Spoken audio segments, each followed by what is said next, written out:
Hello friends.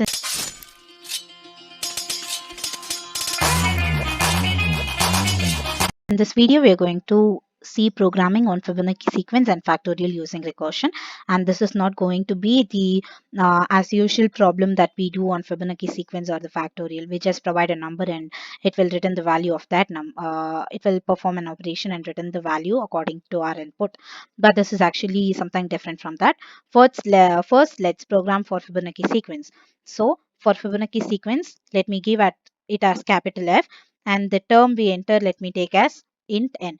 After that, first term of the Fibonacci sequence is 0. If it is 0 or if it is 1, it has to return the same value that we have entered. It can be either 0 or n. It just have to return 0 or n.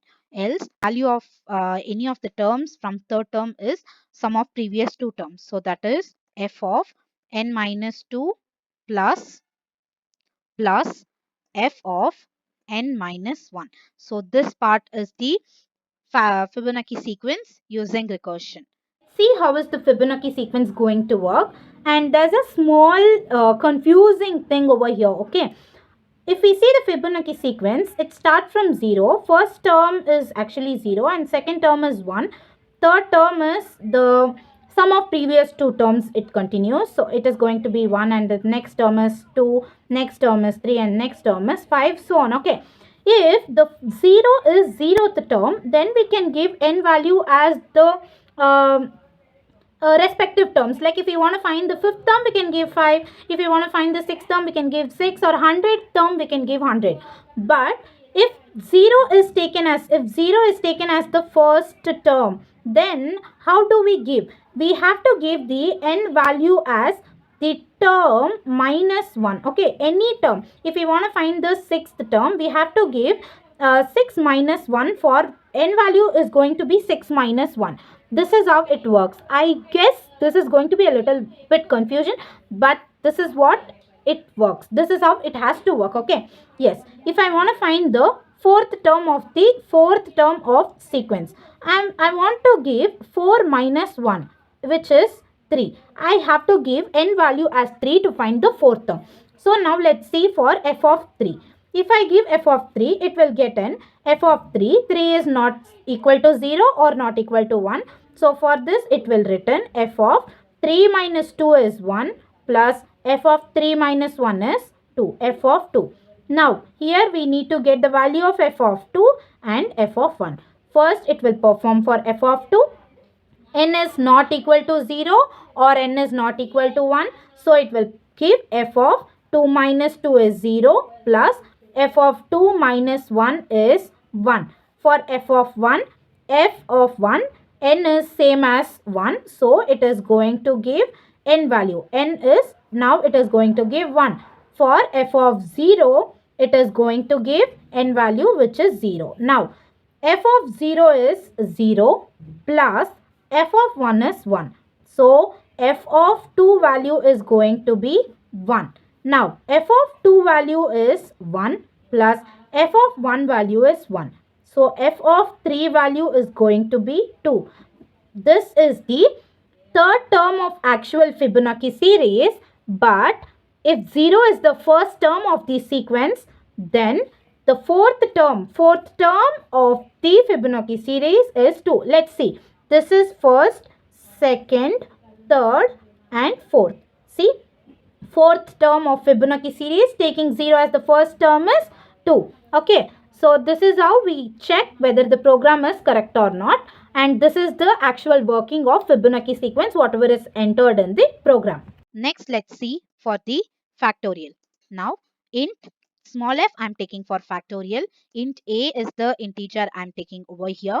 Okay, so if the term is 0 or 1, it has to return actually 1, not the same number in the previous case, because at this time we are actually doing multiplication. We know what is factorial. Factorial is the product of previous terms including that term, right, till 1.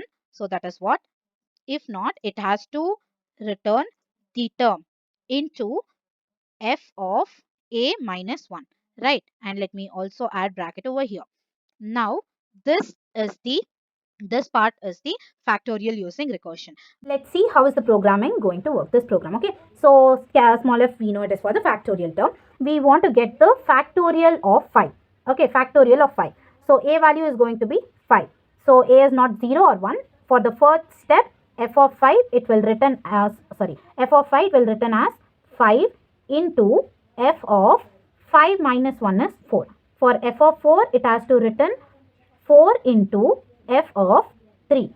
For f of 3, it returns 3 into f of 3 minus 1 is 2. For f of 2, it returns 2 into f of 1. For f of 1, it returns 1. Okay. So, this will be taken over here. 2 into 1 is 2 for f of 2.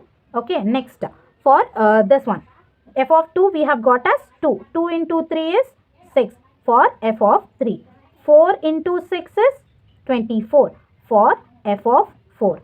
So 24 into 5 is 120. Okay, this is the factorial of 5. This is how the factorial programming is going to work. Okay. We are done with Fibonacci sequence using recursion and with factorial. Now let's start the main function. In main function, we'll ask the user to enter number of queries a compiler has to perform, and according to the input from the user, the compiler will perform and give the output. Here we are not like entering just the number. We'll enter whether it has to perform Fibonacci sequence or factorial on that number too. Capital F let's use for Fibonacci sequence and small f will use for factorial. Okay. So first let's declare about 3. Yes, 3 integer variables. First n will take number of queries. A will get the integer value, whether it has to perform for which number. Like we can enter 2, 2 can be entered. So it will perform for 2 factorial if it is small f, or capital F, second term of a Fibonacci sequence will be written. And B will store the result. Okay. And next we are declaring a character L. Character L will actually say the compiler. Character L we are actually giving, right, the input. Input will be either capital F or small f. Capital F for Fibonacci and small f is for factorial. Okay. So now let's take from the user the number of queries. Number of queries will be stored in n. Right. Now we'll start a while condition, because for each of the queries we cannot write the program, right? So for one query, we'll write the program and let the compiler repeat it until the end of the queries. So I'm just giving as n into 2. Now, first, if we have to scan for, we have to take the values from the user. First, let me take the value of the letter, that is character, capital F or small f. And next, let me take for the integer. Okay. Ampersand L ampersand A. Now it's done. Okay. After the first we'll enter like 2. Okay. So J is 0 first. 0 is less than 2 into 2 is 4. It's true. It will enter. First it will get the value of C. First let me enter capital F of 1. Okay. So first term of Fibonacci sequence. For that it has to check if the letter L is same as capital F, then it has to enter into Fibonacci sequence, right? So that is A minus 1. And I have explained why we are taking A minus 1, not just A, right? Okay, so it will go to Fibonacci sequence function and perform the operation, and the value whatever will be given at the end will be stored in B. So then the compiler will print the value of B. Okay, print the value of B, that is whatever according to our input it will be printed. If not, the letter will of course be F, right? Then B will go to f of A, f of A, function of A, that is factorial function. Next it will print the value of value which will be given by that function at the end after performing all the information. After this will actually increase the value of J plus plus. Done. Now let's see the output. Output screen looks blank. First, let's enter the number of queries. Let me enter. It has to perform 5 queries.